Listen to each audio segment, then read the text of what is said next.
अस्सलाम वालेकुम। हम लोग स्टार्ट किया हुआ था सूडम रैंडम नंबर्स के बारे में। तो सूडो रैंडम नंबर्स के जो इम्पोर्टेंट टॉपिक्स थे वो मैंने आप लोगों को बताए हैं, कौन कौन से हम लोगों ने कवर करने हैं।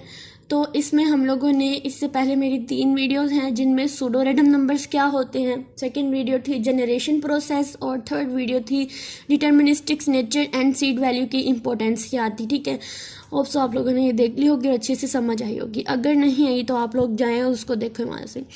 अब हम लोग स्टार्ट करेंगे टाइप्स ऑफ द PRNGS। ठीक है, अब ये जो PRNGS है इसका मतलब है हमारे पास सूडो रैंडम नंबर जनरेशंस। ठीक है, इसके टाइप्स को डिस्कस करते हैं और यहाँ पर हम लोग तकरीबन जो है वो अपनी 5 टाइप्स जो है उनको पढ़ेंगे। Types of PRNGS pseudo random numbers generations come in various types each with its unique algorithmic structure and properties। यानी हर एक जो है वो कोई ना कोई अपना algorithmic structure रखता है या उसकी कोई ना कोई प्रॉपर्टीज होगी। हम इसको ज़्यादा डीपली नहीं पढ़ेंगे क्योंकि हम लोग सिर्फ इसके कॉन्सेप्ट क्लियर करने की कोशिश करेंगे कि ये होती क्या है। इसकी कुछ बहुत सारी टाइप्स हैं, इसकी वेरियस टाइप्स है, नंबर ऑफ टाइप्स कह सकते हैं हम लोग, लेकिन हम सिर्फ चंद एक पढ़ेंगे जो हम ज़रूरी समझते हैं। ठीक है, तो इसके टाइप में देखते हैं। सबसे पहले है लीनियर कॉन्ग्रेंशियल्स जनरेटर्स, जिसको हम लोग लीनियर कॉन्ग्रेंशियल्स मेथड भी बोलते हैं। उसके बाद हमारे पास आ जाती है हमारे पास मर्जन ट्विस्टर। ठीक है, अब देखिए हमारे पास सबसे पहले लीनियर कॉन्ग्रेंशियल्स जनरेटर्स, इसको हम लोग लीनियर कॉन्ग्रेंशियल्स मेथड भी बोलते हैं, LCG। इसके बाद हम लोग इसको LCM भी बोलते हैं। ठीक है, फिर सेकंड वन आ जाती है हमारे पास मर्जन ट्विस्टर। उसके बाद आता है XOR shift, middle square method and park Mylar generator, जिसको हम लोग क्या बोलते हैं, मल्टीप्लिकेटिव कॉन्ग्रेंशियल्स जनरेटर। अब इन पांचों का काम एक ही है। आप लोगों ने ये बात, इनके नाम याद रखिए और एक बात याद रखनी है कि इन पांचों टाइप्स का जो नाम है, जो काम है वो सेम है। क्या काम है कि इन्होंने सूडो रैंडम नंबर जो है वो जनरेट करने हैं। ये टाइप्स हैं सूडो रैंडम नंबर जनरेटर्स की, यानी ये जनरेटर्स हैं जो जनरेट करते हैं सूडो रैंडम नंबर्स को। तो सबसे पहले हम लोग बात कर लेते हैं लीनियर कॉन्ग्रेंशियल्स जनरेटर्स की। Linear congruential generator uses simple linear equation to generate the pseudo random numbers. अब आप लोगों को जहां पर इस टाइप के क्वेश्चन नजर आएंगे, समझे कि ये हमारे पास कौन सी टाइप यूज हो रही है, कौन सा जनरेटर यूज हो रहा है, लीनियर कॉन्ग्रेंशियल। ठीक है, अब इसमें क्या होगा कि ये चीज जो है ये तो हमारे पास नजर आ रही कि ये सूडो रैंडम नंबर्स जनरेट करी, और इसका आगे ये फार्मूला है जिसमें हमारे पास A मल्टीप्लाई एक्स एन। अब ये एक्स एन जो होगी ये चीज हमारे पास क्या होगी, हमारे पास सीड वैल्यूज होगी plus C mod of M। They are easy to implement and have a relative fast execution, however they might exhibit certain statistical weakness and shorter period if the parameters like A जो है क्या है, multiplier है, C क्या है, increment है, and modules है M। यानी सबसे पहले हमारे पास जो भी हमारी सीड वैल्यू होगी उसके साथ हमने A की जो वैल्यू गिवन होगी उसके साथ उसको मल्टीप्लाई कराना है, उसके बाद हमने इसमें इंक्रीमेंट करना है, देन जाकर भी हमने मोड लेना, मोड लेने के बाद हमारी जो भी सूडो रैंडम नंबर्स की वैल्यू है वो आ जाएगी, और तब तक चलना है जब तक हमें वो कहेंगे नहीं, तो रैंडमली वैल्यूज जो है वो इसके अंदर ऐड होती जाएंगी। उसके बाद आ जाती है मर्जन ट्विस्टर्स। अब ये क्या काम करती है, ये भी एक इक्वेशन यूज करती है, लेकिन मर्जन ट्विस्टर में एक इंपॉर्टेंट बात को याद रखना है कि ये सिर्फ प्राइम नंबर्स के लिए वैलिड होती है। ठीक है, अब इसमें जो इक्वेशन जो यूज होती है वो मेरे पास, मैं आप लोगों को यहाँ पर लिख के बता देती हूँ कि मेरे पास वो कौन सी इक्वेशन यूज होती है, MN। ठीक है, Mersenne twister is equal to the 2 raised to power n-1। जहां पर आपको इस टाइप की इक्वेशन नजर आए, इस टाइप को सोल्व करने के लिए कहें और ये कहें कि आपने इसके प्राइम नंबर्स, यानी इनका जो आंसर आना चाहिए वो प्राइम नंबर में होना चाहिए। और प्राइम नंबर कैसे नंबर होते हैं, जो अपने अलावा किसी और पे डिवाइड नहीं होते हैं। ठीक है, तो इस तरह का जब कोई आंसर आ जाए, लेट्स सपोज 1 आ गया, 3 आ गया हमारे पास, उसके बाद हमारे पास 5 आ गया, देन 7 आ गया, उसके बाद हमारे पास 11 आ गया, इस टाइप के जो आंसर आएंगे तो वो हमारे पास मर्जन ट्विस्टर होगा। वो सूडो रैंडम नंबर्स के थ्रू जो है वो हम लोग इसको सोल्व आउट करेंगे, फाइंड आउट करेंगे। ठीक है, हमें इसके लिए इस तरह का फार्मूला जो है वो यूज करने की जरूरत है। उसके बाद नेक्स्ट हम चलें इसकी प्रॉपर्टीज में। It utilize complex mathematical operation and has a longer periods before repeating sequence. This generator is a widely used in various application due to its quality, randomness and performance.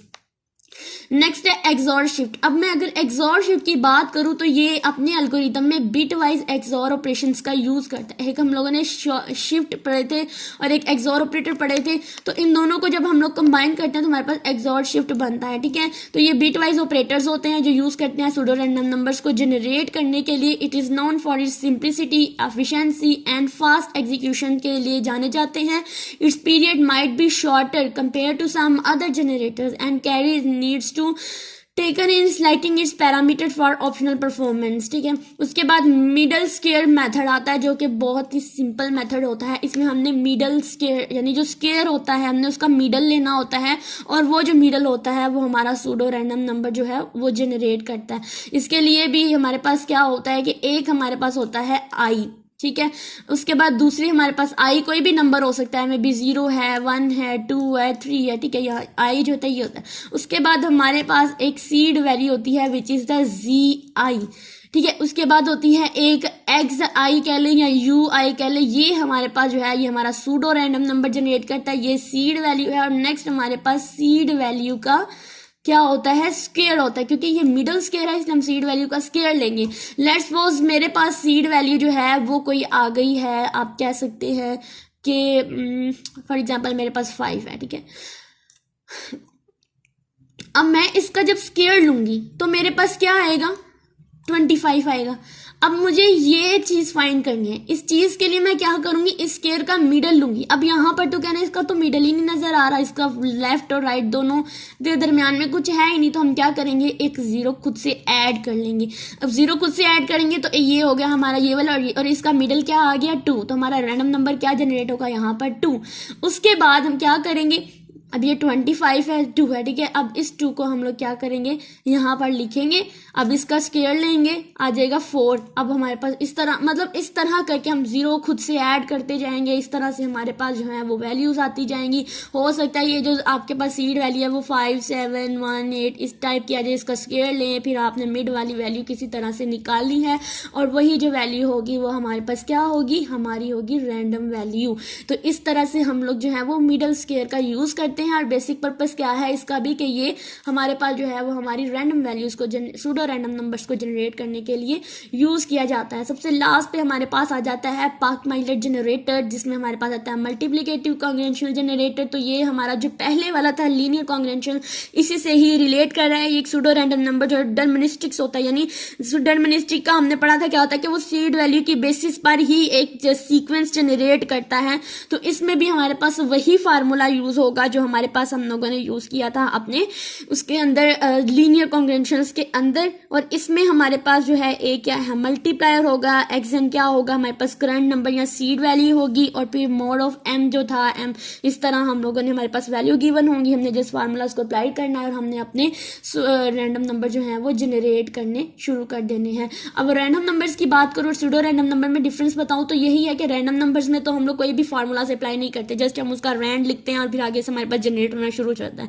लेकिन जो pseudo random numbers होते हैं इसके लिए हमें एक proper seed value होनी चाहिए। हमें अपने रैंडम नंबर को स्टार्ट करने के लिए एक सीड वैल्यू होनी चाहिए। इसलिए इस जो सूडो रैंडम नंबर डिटरमिनिस्टिक्स नेचर का होता है।